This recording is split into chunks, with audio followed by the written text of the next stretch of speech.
We actually did have record turnout for the primary, Right. 1.9 million voters, 1.9 million people voted. We had 850,000 before Election Day and then added another 1,050,000. And if you compare that back in 2018, we had a total of 1,150,000. And so our numbers are way up. That's almost where we were in the 2020 race in a presidential year. So we had record turnout, all forms of voting. And you have to understand, Neil, that when we passed the Election Integrity Act of 2021, everyone said it was going to decrease turnout. I remember. We told them there's no truth to that. We had 17 days of early voting. Voters came out 3 weeks. They had 2 Saturdays. So we had record early voting turnout, and then we had record Election Day turnout. That is Georgia Secretary of State Raffensperger indicating something that few people thought would be the case when Georgia changed its election laws. Remember, they were deemed racist, Jim Crow. We saw Major League Baseball skip Georgia as the site of the All-Star game because of these new laws. Well, they actually spurred more voting.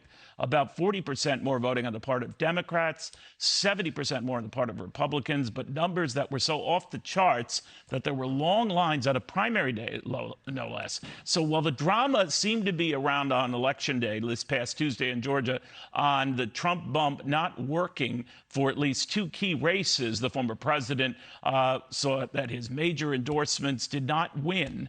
But in this particular story, something that all Republicans seem to be celebrating by saying the law that was vilified in the press and the media was just not that bad, and it did a lot of good. With us right now, Susan Crabtree of Real Clear Politics. Susan, it was remarkable. I don't know what happens now or whether anyone comes back to Georgia and says, all right, we overstated it. But what did you think? Well, Stacey Abrams had a pretty bad week this week. She was really struggling on to answer these questions, and she's still identifying as the winner of Georgia's gubernatorial race in 2018, even though there was 55,000 votes that were in favor of Brian Kemp. So I don't know why she's still getting away with that. And she had a struggling time when she was asked about this at a press conference and saying, is this voter suppression? You said it was going to be Jim Crow 2.0 and Jim Crow on steroids. What's happening here?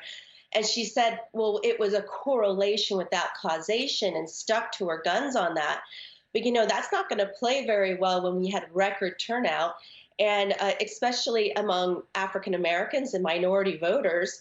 You had, in fact, you had 4 times as many Black voters cast ballots early this year, and Hispanic and Asian communities also turned out in record numbers. So I just really think she's going to have a hard time selling that. We all know what was happening during the